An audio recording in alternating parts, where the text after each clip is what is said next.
Hello guys, welcome to only my talks. నిన్న విడుదలైన పుష్ప 2 ట్రైలర్లో మాస్ ఎలివేషన్స్ కంటే ఎక్కువగా ఆకట్టుకున్న విషయంలో పుష్ప శ్రీవల్లి మధ్య ఎమోషన్. శ్రీవల్లి నా పెళ్ళాం మాట మొగుడు వింటే ఎట్టా ఉంటుందో ఈ ప్రపంచానికి చూపిస్తా అంటూ బన్నీ చెప్పిన డైలాగ్ అతడి క్యారెక్టరైజేషన్లోని కొత్త ఎమోషన్ని పరిచయం చేసింది.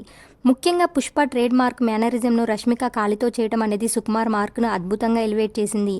అయితే ట్రైలర్ విడుదలయ్యాక అందరూ అల్లు అర్జున్ సుకుమార్ మీద ప్రశంసల వర్షం కురిపించడంతో పాటు రష్మికను చూసి కుళ్ళుకుంటున్నారు. ఎందుకంటే బాలీవుడ్ స్టార్ హీరో అయిన రణబీర్ కపూర్తో యానిమల్లో నటించినప్పుడు అతడితో కాళ్ళు పట్టించుకొని మరీ సారీ చెప్పించుకునే సన్నివేశం ఎంత పాపులర్ అయిందో ప్రత్యేకంగా చెప్పాల్సిన అవసరం లేదు. ఇప్పుడు పుష్ప 2 ట్రైలర్లో బన్నీ ఏకంగా రష్మిక కాలితో గడ్డం సవరదీయటం అనేది పిక్ ఎలివేషన్ లాగా మారింది. ఇలా ఇద్దరు సూపర్ స్టార్ హీరోలతో కాళ్ళు పట్టించుకున్న ఏకైక హీరోయిన్గా రష్మిక చరిత్ర సృష్టించిందనే చెప్పాలి. గత ఏడాది యానిమల్ తర్వాత రష్మిక నటించిన మరో సినిమా విడుదలవ్వలేదు. అయితే ఆలౌటును ఈ ఏడాది చివరిలో పుష్ప 2తో తీర్చేయనుంది అమ్మడు. అదేవిధంగా వచ్చే ఏడాది మొదట్లోనే చావా అనే హిందీ సినిమాతో మరోసారి ప్రేక్షకుల్ని పలకరించనుంది.